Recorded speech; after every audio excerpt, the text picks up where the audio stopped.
with me now, David Shapiro from Asime Securities. And David, I've missed you. That's where I have to start. We haven't engaged for ages, and so much has changed. We're in a bull market, it appears.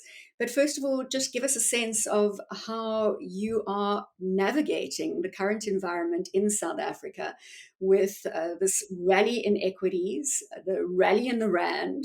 Is it sustainable? I hope so. I say I hope so because certainly for the last couple of years, I have been very positive offshore and have shifted an enormous amount of money offshore. And, waiting for something positive to happen. I think the election has now opened the way for us to move ahead.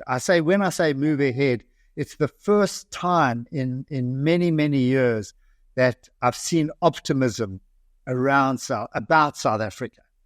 And it's a very potent force, optimism. It can be a big driver of energy and a big driver of growth. So we've got to hope that we can stay that course. The one thing that's evident, and from the interview that you've just done with Martinez from Rainbow, South Africa has some wonderful businesses, that have been hurt by a stagnant economy, an impotent economy.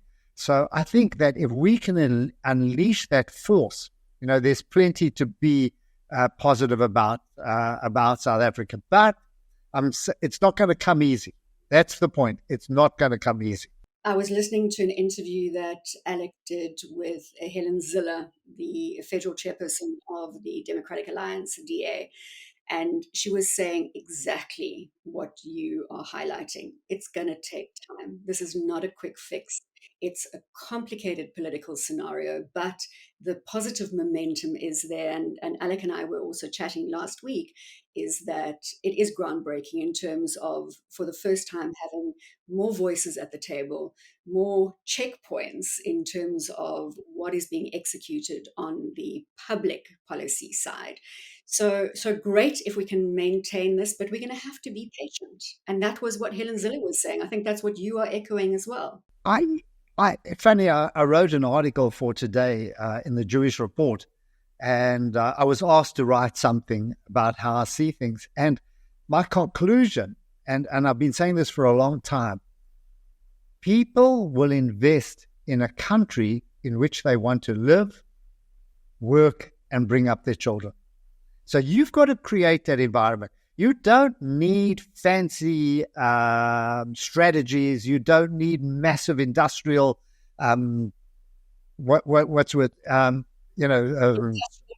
afoot. You really need to. Sorry, I lost my way there. But I'm saying you don't need that because people are natural investors. They're natural entrepreneurs. And I think in order to do that, you've just got to create an environment where we all behave ourselves, stick to the rules. And I think there's enough goodwill in South Africa to drive this forward, and we've seen it in the past. So do not believe that people really want to pack up their bags and go. It's an easy country in which to live. You've got some wonderful people here. And I think all you need to do is enhance these forces. So the infrastructure's been there. We just need to maintain it a little, spend a bit of time fixing it all up. But I think that it's not as though it's not there. It's there, but it hasn't been maintained. So I think if we can get that going, and also, Bronwyn, you've got a massive mining sector. You've got massive opportunities, whether it's in farming, whether it's in tourism, that you can embrace. And this is what we tried to embrace 30 years ago. I always say the train never left the station. I'm just hoping this time it leaves on time. So yes, we can do it. And I think this has given us some kind of hope. So let's talk about the markets and coming back to that point of sustainability. Because, David, you've been through many of these cycles, political, economic, you've seen the ebbs and the flows. Most people are there saying, should we be getting into the market right now? And I know that you've got that proverbial statement alongside with so many different expert market players that you don't try and time the market. But I think everyone's looking and saying, have I missed the rally? Should I get in now? I think there's going to be a global rally. Okay, that's in our favor. I still remain very positive on the US markets. We're going into a period where rates are going to start coming down. That will lead to rates coming down in the rest of the world, certainly Europe and in the UK, and that will follow through here, percolate here as well. We'll start to see rates coming down. So you're going to go into a period where global markets are brimming and are moving forward. That gives you a lot to work with. So I think what we need to do now, what we have to watch in South Africa is whether we can start working on the economy and getting people to believe in South Africa, because government doesn't create jobs. I'm not the one who made this up. This I've taken from someone else. Government doesn't create jobs. It's businesses that create jobs. So when they get the confidence that they will create the jobs, I think what we do have to address, though, Bronwyn, is we have to start easing back on political ideology. Things that have kept us backwards, things that actually restrict or prevent foreigners from coming out. We need to put down. You've got here, when I came onto Riverside, it said, roll out the red carpet. What does it say? So I think we need that red carpet. Red carpet for foreign direct investment and not put obstacles, not put obstacles in people's path and say, this is the way you have to behave, this is who you have to employ, and so on. And if we do that, everybody will benefit. So I'm saying this is where I'm hoping this government and national unity will start to address those issues that have kept foreign investment from coming into this country. I was listening to Koki Koiman. Obviously, we go back a long time with Koki on various news desks, business news desks. And he was talking about the positivity in the financial stocks, given what we've seen, and the positive sentiment around the GNU, or the Government of National Unity. How do you feel about the banking play? Just across from Koki Koiman. The one thing about South Africa, through all the bad times, the financial sector has been solid. And credit to the Reserve Bank, credit to Treasury, credit to the way that our banks have been run. And the JSE. Despite the criticism that the JSE has come under, it still maintained its course. It still runs a very good operation. So I think that gives investors a big confidence. At the moment, what I'm looking at, and I've been talking about this quite a bit, I like the long end of the bond market. And you know me, I'm an equity trader. I'm not a bond. But you can plug in rates of 10.5, 11.5, and so on. Those are going to come down as things improve. What that's going to do as well, it's going to have an effect on the whole market, in the sense that once rates start to come down there, it means that the dividend yields that you're getting on banks become even more attractive. So they're going to be bought. And even if you look at the property market, Bronwyn, you've seen some big moves there as well, as people start to look at the property segment, which has been under pressure for a long time, simply because of the yields you're going to get.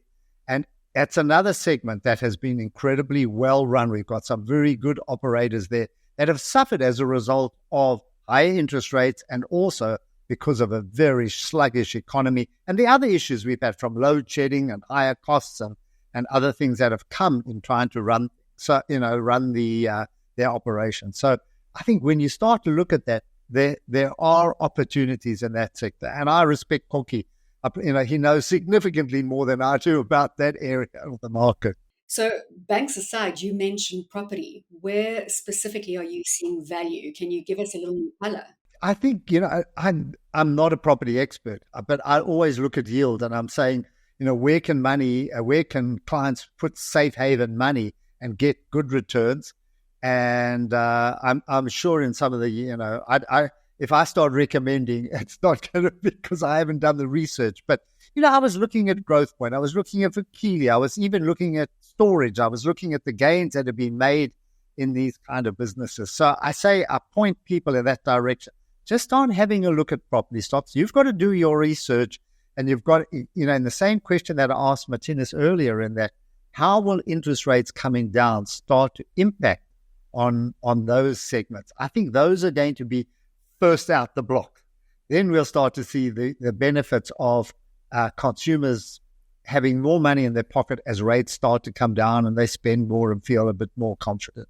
Any other sectors in the South African market before I pull you to the offshore market? Yeah, well, that's going to be it.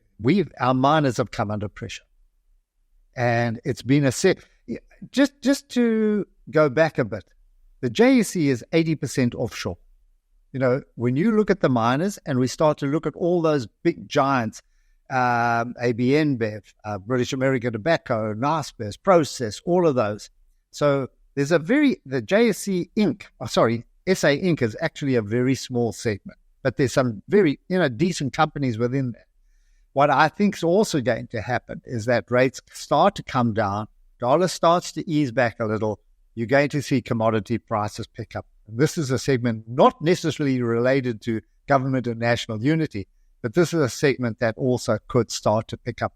The one worry is on China, but even today, China realizes that they have to start pushing up their economy and giving it some stimulus, because commodity prices have come down as a result of that. So that's going to be an area we have to watch as well. But I just think it's all going to come together. And I'm not, you don't feel optimistic because you want to feel optimistic. There's a reason that you feel optimistic. And I think once we start to see rates come down, we've been through really tough years, from COVID to the wars and so on. And I think we've gone through that, and we're going to start to see growth becoming an imperative for a lot of the global economies.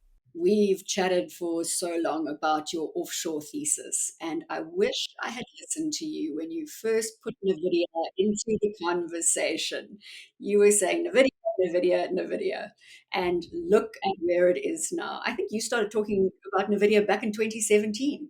Yeah, for the wrong reasons, but nevertheless, I still think that tech is going to be the dominant force in global economy. Don't write it off. We might be slightly overbought, but I don't think we're grossly overbought. And these are very powerful businesses. And I think the more I read into it, the more you understand how artificial intelligence is going to help us do what we do. I think the other point is that with all the spend that takes place, we forget that there's a multiplier effect. I was talking to someone yesterday about data centers. I say, you think it's only Nvidia's chips that are going in there. But when you build a new modern data center, you need cooling, you need power, you need wires, you need all those things that go around the investment. So there's a wide supply chain in the kind of spend that's taking place for AI that's going to continue to go for many, for a number of years. So I'm saying it's not time to sell all your big ones, your Microsofts and your Alphabets and your Amazons and your Nvidias and that. You can play this out for some time. This can continue for some time to go. But it's also going to give opportunities to other stocks that we haven't paid attention to. So there's a lot that we can, I think there's a massive choice of where you can go. You sounding very positive on both the local front and international front. But again, there are those steps that need to be demonstrated to give us the certainty that that sanity will prevail in what we've seen from the political side. David, just in terms of the Rand, I know we've seen the strengthening. Again, it's in that optimism. You mentioned dollar strength potentially coming to the fore, interest rate cuts, or actually you were saying the dollar's going to come back, didn't you? Dollar weakness. Well, not weakness, but it will ease back. Yeah, it will ease off its highs. Yeah, that's going to help the Rand. That will help the Rand. Yeah. It was the same thing that Martinez was mentioning earlier, that Rand is such a key player in their business from an input perspective. Do you think we can find some stability at these stronger levels for the Rand? I think you're going to get a much better Rand. You'll get around 1750, even lower than that. When it moves fast. So I think if all of this comes together, you can, and there are two forces. There's a local force, which is up to us and it's up to the government, to stand by what the president said yesterday. And then there's the international side. And I think on that side, once rates start to ease back in the US, look, you're going to have rates coming down in Europe and the UK and other places as well. So that might be a balancing force for the dollar. But I think the dollar is perhaps a little too strong, and it'll come down. But I wouldn't be surprised if we see a much stronger rand in the 17 to 50 area. It's not. It is certainly doable. I'm going to be a little cheeky and borrow from our prior relationships. Do you have a hot stock for me, Mr. Shapiro? You know what I like on the local market. I've mentioned where I'm looking. I still think that for people warehousing money, I still think that our bond market's got some room. It's moved a lot, but I still like it very much. And you've got to appreciate where it's coming from an equity person. But on the offshore side, I still like the one area that I like very much is, and I know I'm going off now, is that weight loss drugs. I still think that moving away from technology, Novo Nordisk and Eli Lilly. I do a lot of reading into where weight loss drugs are going.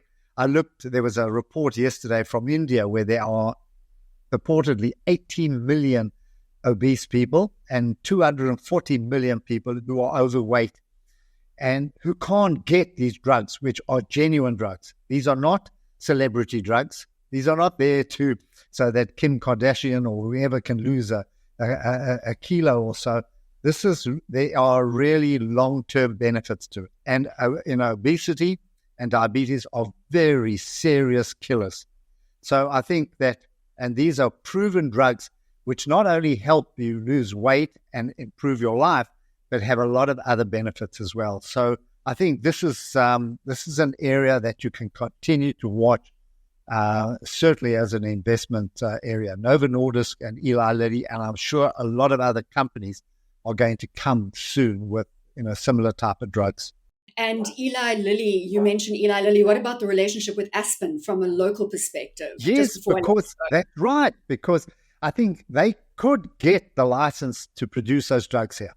So watch out for that news. And believe me, the demand is insatiable. And if you just go to any chemist in South Africa and ask for those drugs, they'll take out 20 foolscap pages of names that are on the waiting list. And I know that actually Aspen has got a deal with Eli on the weight loss drug. So I'll definitely get Steven Saad lined up and see what he can do on that front.